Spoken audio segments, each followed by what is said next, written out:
नवनवीन व्हिडिओ पाहण्यासाठी सबस्क्राइब करा आणि बेल आयकॉनला क्लिक करायला विसरू नका।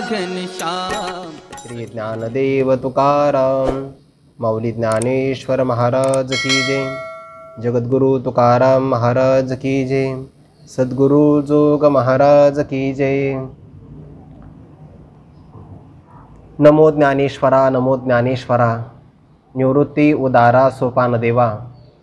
मुक्ताबाई नमो त्रिभुवन पावनी। आद्यत्रय जननी देवांची ये। जयांचे केलिया स्मरण होय सकळ विद्यांचे अधिकरण। तेचे वंदू श्री चरण श्री गुरूंचे ते नमस्कारोनी आता। अन्याश्रयानां त्यागो नन्यता। कैवल्य साम्राज्य चक्रवर्ती विश्वमौली ज्ञानोबाराय सकल ब्रह्मनिष्ठ गुरुजन महापुरुषांच्या आशीर्वादाने आपण देवर्षी नारदजींच्या भक्तिसूत्रांचा विचार करत आहोत। भक्ती ही परमप्रेम स्वरूपाची आहे आणि परमप्रेम स्वरूपाची असल्यानंतर भक्तीमध्ये सुद्धा अपेक्षा निर्माण होते।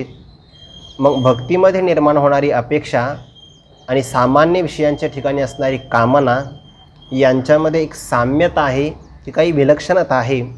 अशा प्रकारची एक शंका निर्माण करून आक्षेपस्य समाधानम व्याख्यानम पंचलक्षणम या सरणीचा विचार करून देवर्षी नारदजी भक्ती आणि कामना यांच्यामध्ये असणारी जी विलक्षणता त्या संबंधाचा भेद या काही सूत्रामध्ये प्रगट करतात। सा न कामयमाना ती भक्ती कामस्वरूपाची नाही का निरोधरूपत्वात, कारण भक्तीमध्ये इंद्रियासहित मनांचा संयम असणं अत्यावश्यक आहे। विषयांच्या प्राप्तीकरता किंवा विषयांच्या वासनेने मन किंवा इंद्रिय जर बहिर्गमन करत असेल तर अंतरामध्ये परमात्मा स्वरूपाचं भान होणार नाही। अंतःकरणामध्ये समाधान किंवा सुखाची प्राप्ती होणार नाही आणि याकरता आपलं अंतःकरण अंतरंग असणं आणि त्यातही ते अंतर्मुख असणं फार महत्त्वाचं आहे। म्हणूनच भक्ती ही कामना स्वरूपाची नाही, कामनेमध्ये चांचल्य असतं आणि भक्तीमध्ये स्थिरता आहे, अर्थात भक्ती निरोध स्वरूपाची आहे। मग निरोध कशाला म्हणतात? देवर्षी नारदजीने त्याही सूत्राचं स्पष्टीकरण केलं आहे। निरोधस्थ लोकवेद व्यापार न्यासः। न्यास शब्दाचे आपण दोन अर्थ केले। न्यास म्हणजे परिपूर्ण त्याग किंवा न्यास म्हणजे परिपूर्ण असणारं समर्पण। लौकिक असेल किंवा वैदिक व्यापार म्हणजे कर्म असेल। व्यापार शब्दाचा अर्थ होतो कर्म। लौकिक कर्म करा किंवा वैदिक स्वरूपाचं कर्म करा, या कर्माचा जर ते कर्म स्वार्थप्रेरित असेल, काम्य कर्म असेल तर त्याचा परिपूर्ण त्यागच करा। पण जर नित्यनैमित्तिक कर्म असेल तर या कर्माचं अनुष्ठान करून भगवंताला त्याची फलसमर्पण करणं याला सुद्धा न्यास असं म्हटलं जातं। आणखीन काही निरोधाचं व्याख्यान आहे का? त्या संबंधाने दुसरं सूत्र सांगितलं, तस्मिन अनन्यता तत्विरोधीषु उदासीनताच।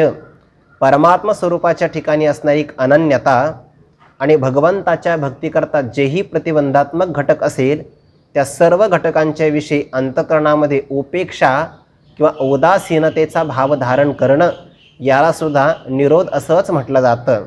तस्मिन अनन्यता, परमात्मा स्वरूपाच्या ठिकाणी अनन्यता असावी। भक्तीला प्रतिबंध काय काय असतात?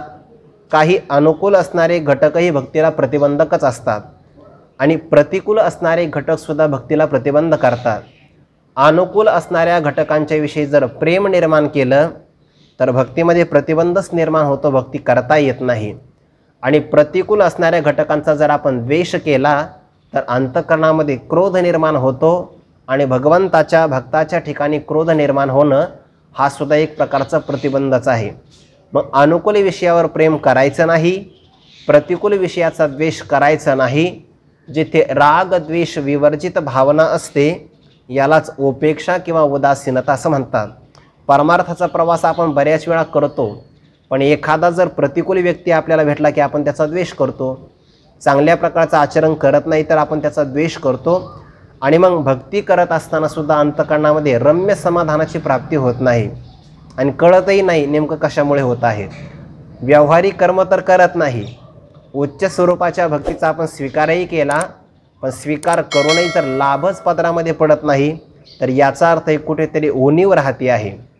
एखाद्या घागरीमध्ये आपण पाणी भरतो आणि अगदी सकाळपासून सायंकाळपर्यंत पाणी भरण्याचा कार्यक्रम चालू आहे, पण घागर काही भरत नाही, पाणी तर भरण्याचा कार्यक्रम चालू आहे, मग काय उणीव राहिले? घागरीला कुठंतरी छिद्र पडलेलं आहे. जोपर्यंत छिद्र आहे तोपर्यंत किती वरतून पाणी भरा, त्या पाण्याचा उपयोग नाही. तसे अंतःकरणामध्ये द्वेषाची वृत्ती असेल किंवा कामाची वृत्ती असेल तर ती भक्तीला प्रतिबंधच करते आणि मग रम्य समाधान प्राप्त होत नाही. मग काय करावं? उदास राहावं. मने हरिरूपी गुंतल्या वासना, उदास त्या सुना गवळी यांच्या. उदास राहणं म्हणजे प्रेम न करणं आणि द्वेषसुद्धा न करणं, जी मधली अवस्था त्यालाच उदास असं म्हणतात. आणि उदास राहिलं तर मनुष्य कार्य साधून घेत असतो, आटकत कुठंच नाही. याच्या संबंधाने आपण एक उदाहरण सांगतो विनोदाने थोडंसं. उदास कसं राहावं?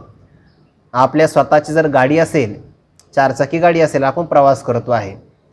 कल्पना करा खेड्यागावातला प्रवास आहे. आता खेड्यागावातला प्रवास म्हटलं की रस्त्याच्या कडेला बाबळी असतात, काटेरी बाबळी.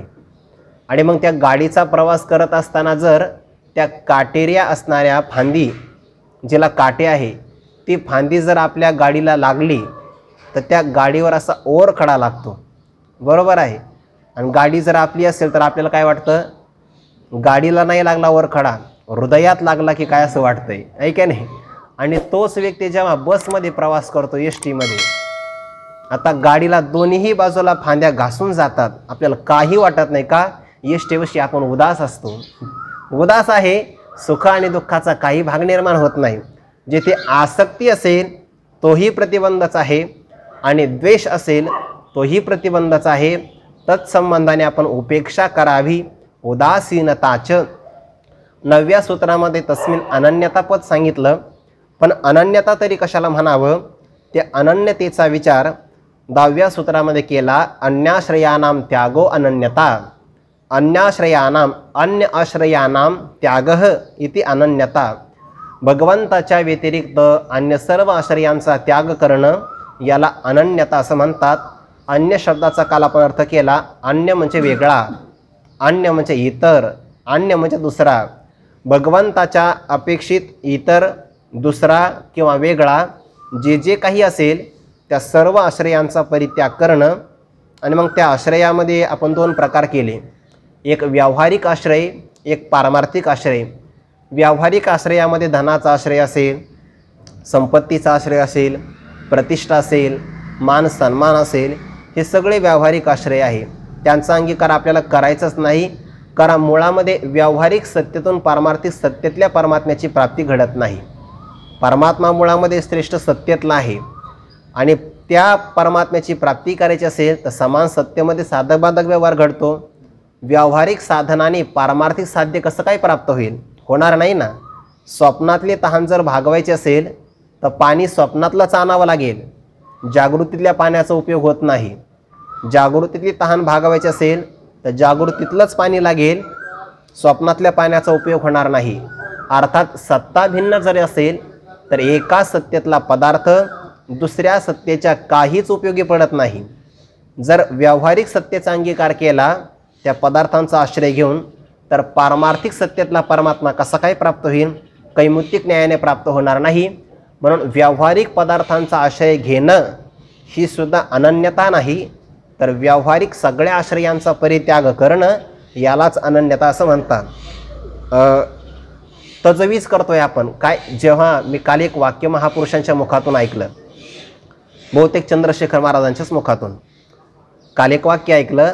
जेव्हा मनुष्याला चिंता सुरू होते, समजून घ्यावं आपली परिपूर्ण शरणागती नाही. चिंता आपण काय करायची? ते लहान मूल जे असतं ना, स्तनपान करणार, चिंता करतं का कधी? कधीच करत नाही. कारण त्याला माहिती आहे आपल्याला भूक लागण्याच्या अगोदर आपली भूक आईला लागणार आहे. चिंता नाही करत, ते शरण असतं. काया वाचा मनाने शरण आहे, मातेला शरण, तर ते चिंता नाही करत. आपण काय चिंता करायची? आम्ही विष्णुदासी देव घ्यावा चित्ते, होणार ते होते प्रारब्धेची, किंवा तुझी चिंता त्यासी सर्व आहे. आता हे फक्त अभंग म्हणायचेत का? आवडीने भावी हरिनाम घेसी, तुझी चिंता त्याची सर्व आहे. खरं असं आहे, जो मनुष्य चिंता नाही करत ना, आपोआप भेटतं. चिंता करणाऱ्यापेक्षा जास्त भेटतं निश्चिंत असणाऱ्या माणसाला. फक्त तेवढा त्याचा विश्वास पाहिजे. चिंता सुरू झाली की आपण अनन्य शरण नाही असा त्याचा अर्थ होतो. चिंता करूच नाही. आणि व्यावहारिक किती पदार्थ माणसं किती तजवीज करतात, अगदी भविष्य काळाचा सगळा विचार करतात की अमुक अमुक संकल्प आपले फळाला यायला पाहिजे, असं सगळं झालं पाहिजे, ती चिंता उपयोगाची नाही. व्यावहारिक असणाऱ्या सामर्थ्याने पारमार्थिक सत्तेतला प्राप्त होत नाही. म्हणूनच आपल्याला व्यावहारिक आश्रयांचा परित्याग करायचा, उदास राहायचा तत्संबंधाने, हे ध्यानात ठेवा. म्हणजे मग लगेचच्या लगेच सगळं धान्य वगैरे असा अर्थ घेऊ नका. जीवन निर्वाह करता त्या गोष्टी संग्रहित कराव्या लागतात, केल्याही पाहिजे, पण त्यात आसक्त होता कामा नये, हे महत्त्वाचं आहे. जेवढं आपल्याला आवश्यक असेल तेवढा प्रयत्न करावाच लागतो ना. आणि आपण आपल्या स्वावलंबनानेच मिळवलं पाहिजे, हेही खरंच आहे. फक्त त्यामध्ये फार नसावं, फार म्हणजे अगदी 6-7 पिढ्यांचा विचार आपण करावा इतकीही चिंता नसावी, आपल्या मर्यादित स्वरूपाची असावी. आता हे पशुपक्षी आहे, काय चिंता करतात, पण त्यांच्या भाग्याने प्रारब्धाने त्यांना मिळतं की नाही. बरोबर, तुम्ही अशा कोणत्या चिमणीला सांगा बरं, ते उद्या करता आज तांदूळ घेऊन जाते, नाही घेऊन जात. त्यांच्या प्रारब्धाने त्यांना बरोबर मिळतं, परमात्मा देतोच. म्हणून व्यावहारिक पदार्थांची चिंता करू नये, त्यांच्या आश्रयामध्ये आसक्त राहू नये, नाहीतर अनन्यतेमध्ये बिघाड होईल. तो विचार सोडून द्या. पारमार्थिक आश्रयांचा आपण काल विचार केला, त्यामध्ये 2 प्रकार. एक साधनांचा आश्रय करणं, तो सुद्धा साधनात्मक आश्रय आहे. आणि साध्य असणारे इतर देव एका श्रीकृष्ण परमात्म्याला सोडून अन्य असणारी देवतांचा आश्रय करणं, ही सुद्धा अनन्यता नाही, त्यांचाही त्याग करायचा आहे. मग तत्संबंधाने आपण भागवतातला एक विचार आपल्यासमोर सांगून ठेवतो. परमात्म्याने भागवतामध्ये सांगितलं, हे उद्धवाला, न साधयति माम योगो न सांख्यम धर्म उद्धव न स्वाध्यायस्तपस्त्यागो यथा भक्तीर ममोर्जिता. हे उद्धवा, जसं भक्तीनं मला मोजलं जातं, ऊर्जित असणाऱ्या भक्तीने मी जसा प्राप्त होतो तसा मी बाकीच्या साधनाने प्राप्त होत नाही, योगाने प्राप्त होत नाही. न साधयति माम योगो न सांख्यम, सांख्यांचा विचार. धर्म म्हणजे काय, पुण्य ज्याला म्हणतात, कर्म करा, कर्माचा सूक्ष्म संस्कार त्याला धर्म असं म्हणतात. न साधयति माम योगो न सांख्यम धर्म उद्धय न स्वाध्यायस, वेदादिकांचं अध्ययन, स्वाध्यायसुद्धा मला प्राप्त नाही करून देत, फार झालं तर अभिमान होईल. तपाने सुद्धा माझी प्राप्ती नाही होत, त्यागाने सुद्धा माझी प्राप्ती होत नाही. होतच नाही असा अर्थ नाही बरं का, पण यांचा जर अभिमान असेल तर मग अभिमान असणाऱ्या व्यक्तीला परमात्म्याची प्राप्ती होत नाही. जसा परमात्मा भक्तीने प्राप्त होतो तसं अन्य साधनाने होत नाही. परमात्मा 9व्या अध्यायामध्ये सांगतात, एत पार्था पुढत पुढती तेची ते सांगू किती, जरी मिया चाड तरी भक्ती न विसंविजेगा. जर माझ्या स्वरूपाची प्राप्ती करायची असेल तर भक्तीला तुम्ही विसरूच नका. आणि भक्तीच्या संबंधाने इतर असणाऱ्या बाकी गोष्टी त्यांचा आपल्याला विचार करायचा नाही. त्या एक या साधनाचा आणखीन एक विचार काल सांगायचा राहिला, आज सांगतोय पुन्हा. साधनामध्ये आपण बऱ्याच साधनांचा काल विचार केला, आणखीन 2-4 साधनांचा विचार करू. जाणीवेचा जर आपण अंगीकार केला तरी परमात्मा प्राप्त नाही होत. वाचाळतेचा अभिमान आपण धारण केला, आश्रय केला, फार बोलतो आहे, अनंत वाचाळ बरळती बरळ, अत्यधिक बहु बोलण्याने सुद्धा परमात्मा प्राप्त नाही होत. तपांचा विचार केला तर परमात्मा प्राप्त नाही होत. आणि श्रीमंतीचा किंवा सौंदर्याचा विचार केला तरी परमात्मा प्राप्त होत नाही. या 9व्या अध्यायामध्ये आलेला विचार फक्त आपल्या समोर ठेवून आपल्याला पुढे जायचं आहे. जाणीवेचा अंगीकार केला किंवा आश्रय केला तर परमात्मा प्राप्त होईल का, वेदाला विचारा ना.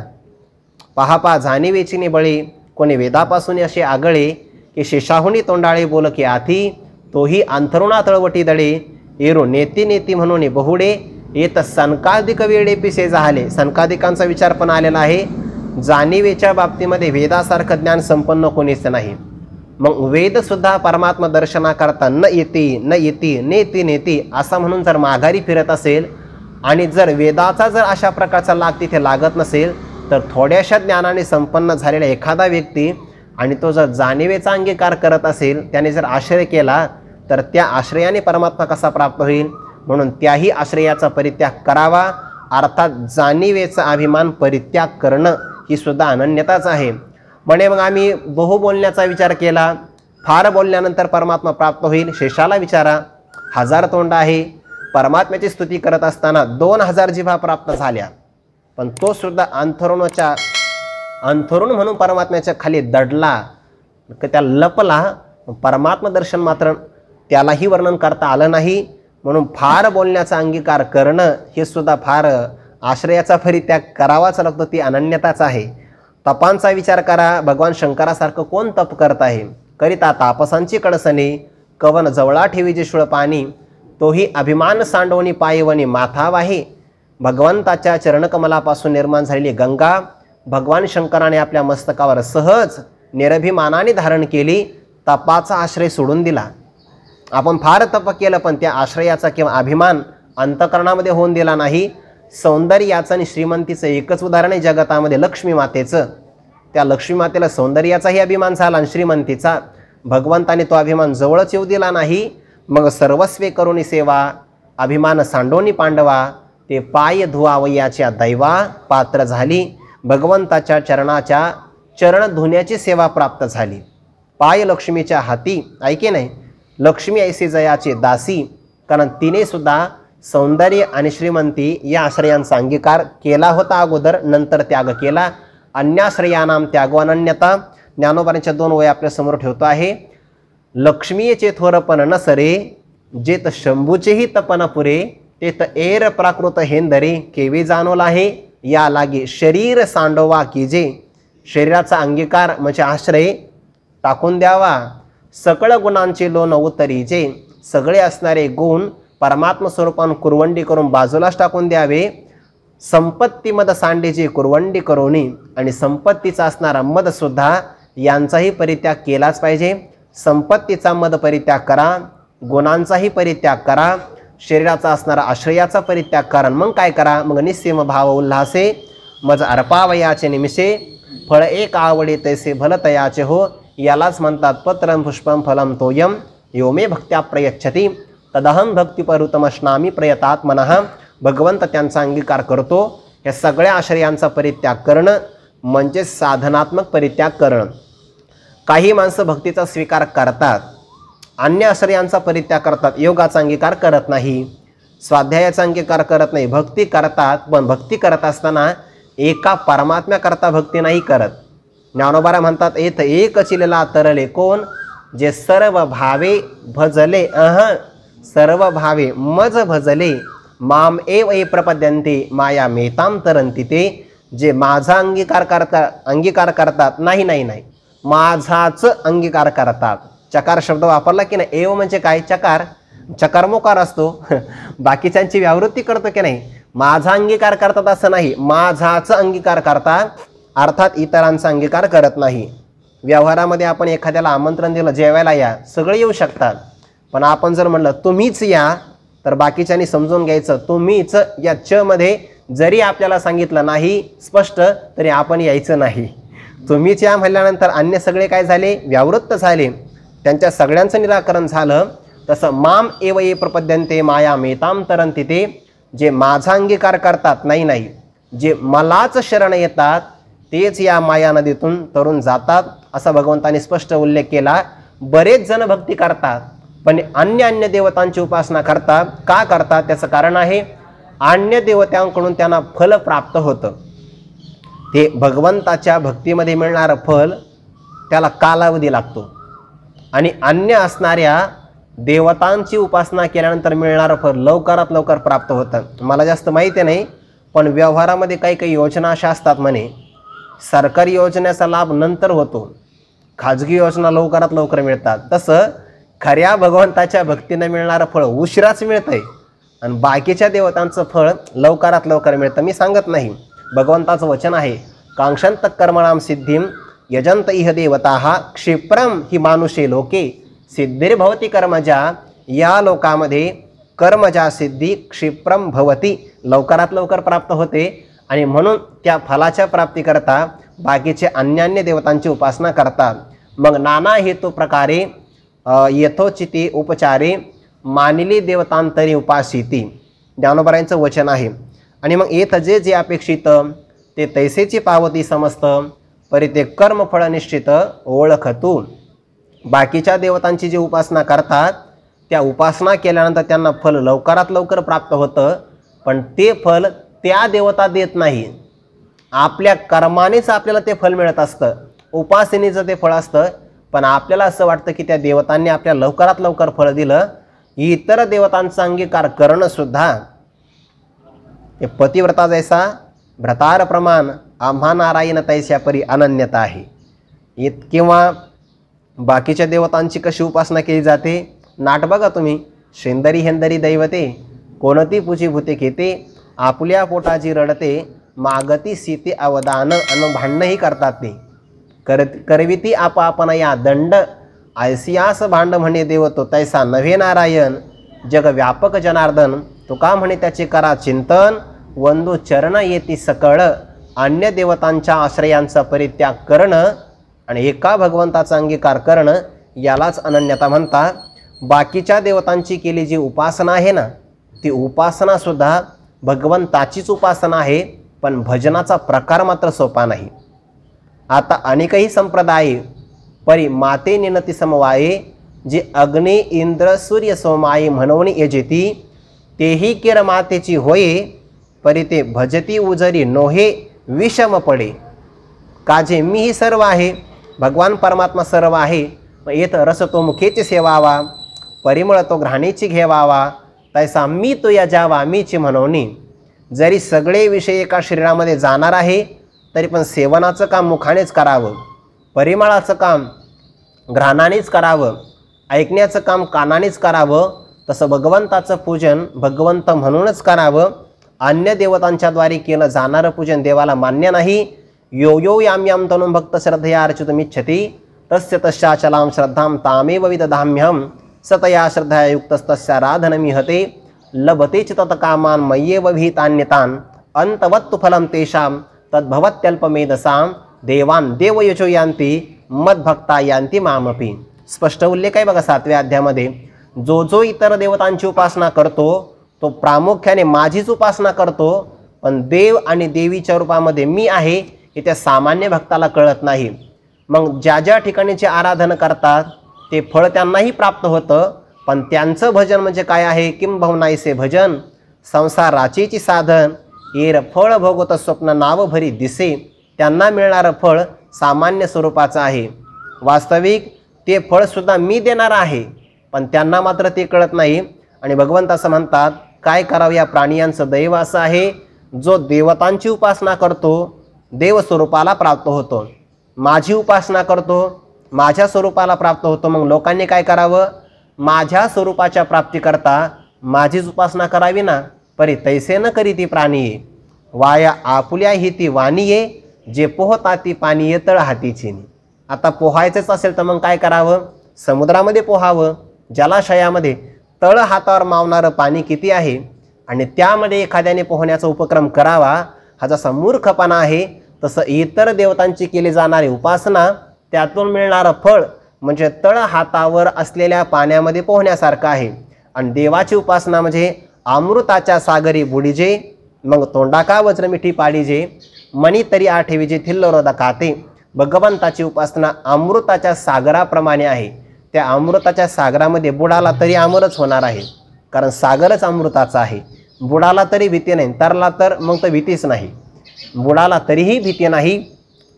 हे असो मग परवते यजी जो देवता ते तो दैवतवासीची ये, मग हो का आवडते, यजी जो देवतांते तो दैवतवासीची ये, एर तनुमन प्राणी, जे अनुसरले माझे वाहनी, ते देहाच्या निर्वाणी मीची होती। भगवंताचा शब्द आहे बघा, मी होती नाही मीची होती।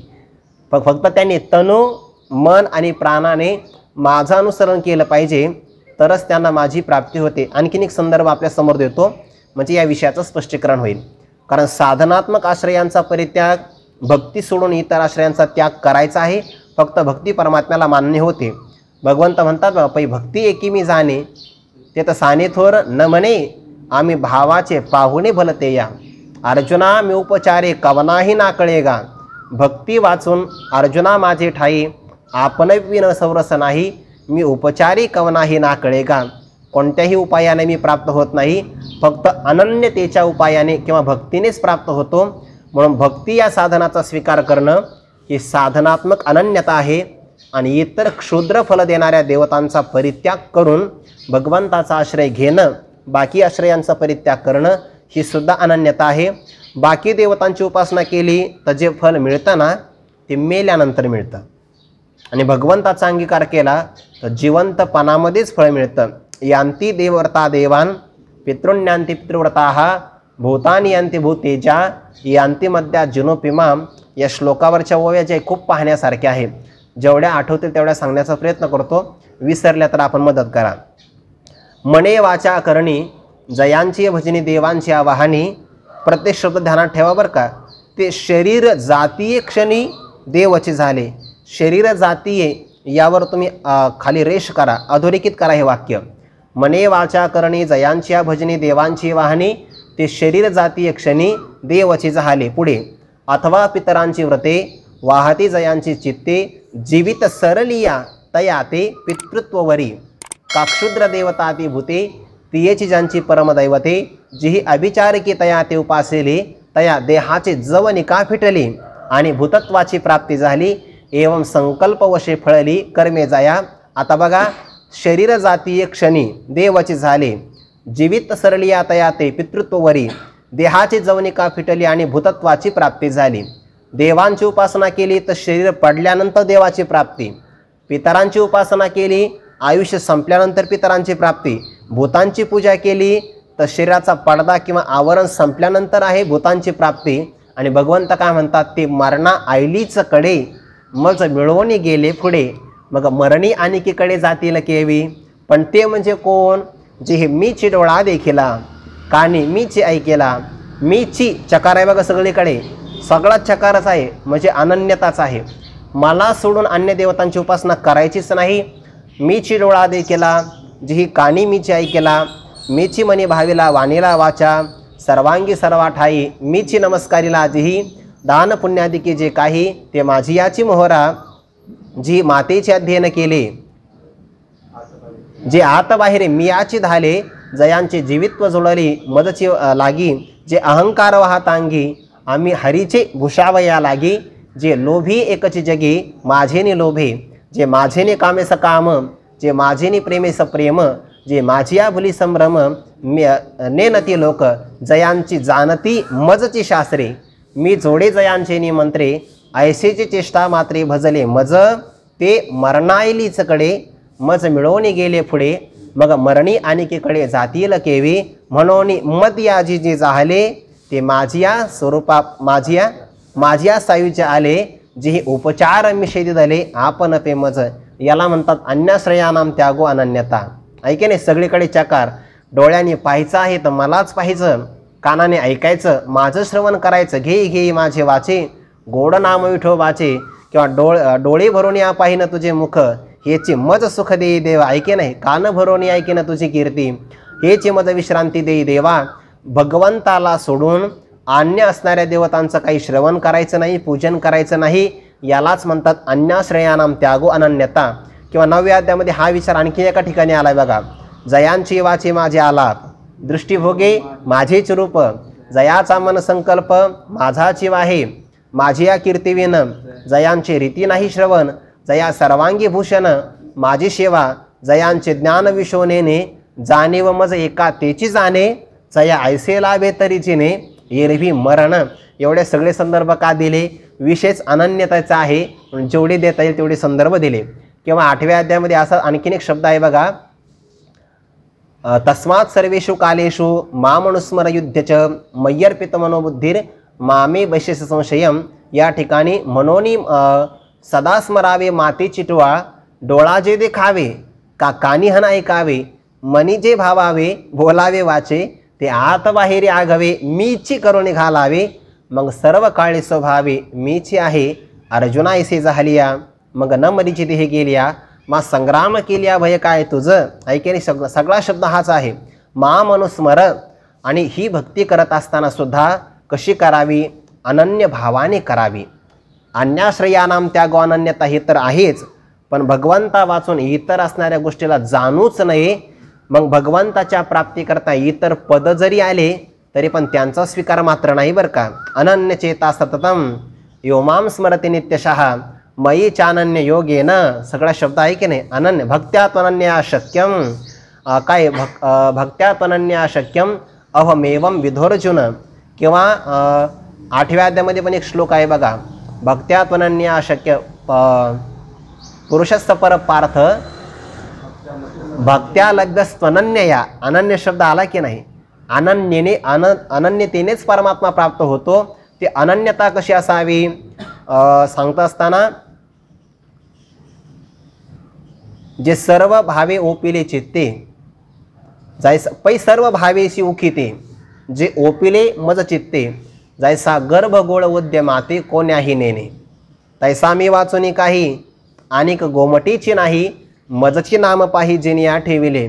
मातेच्या उदरामध्ये असणारा गर्भ जसा कोणत्याही व्यापाराला जाणत नाही, तो फक्त आपल्या मातेशी अनन्य असतो, तसं एका भगवंता वाचून अन्य काही न जाणणं त्याला अनन्य असं म्हणतात. आणि जे जे अनन्य असतात त्यांची परमात्मा काळजी करतो. ऐसे अनन्य गतिके चित्ते चिंतित साते माते, जे उपासिती तया अंते मीची सेवी. भगवंत असं म्हणतात, जे माझी अशी अनन्य भावाने उपासना करतात ते माझी सेवा करतात असं नाही. जे उपासिती तया अंते मीची सेवी, मीच त्यांची सेवा करतो, फक्त तो अनन्य असला पाहिजे. मग भगवंत त्यांची काळजी केव्हा करतो? भगवंताने एक वाक्य ठेवलं, तेव्हापासून मी त्यांची काळजी करतो. केव्हापासून? अनुसरले मज प्राणे तेव्हाची तयाची चिंतवणी मजची पडली. एक शब्द आलाय बघा, अनुसरले मज जीवे प्राणे तेव्हाची तयाची चिंतवणी माझी वाहनी, असा एक शब्द आलेला आहे. त्या पुढेच ओळ आले, सुरुवात आठवत नाही. तेव्हाची तयाची चिंतवणी मजची पडली. या संबंधाने जेव्हा ते माझ्या मार्गाला लागले तेव्हाच त्यांची चिंता मला सुरू झाली.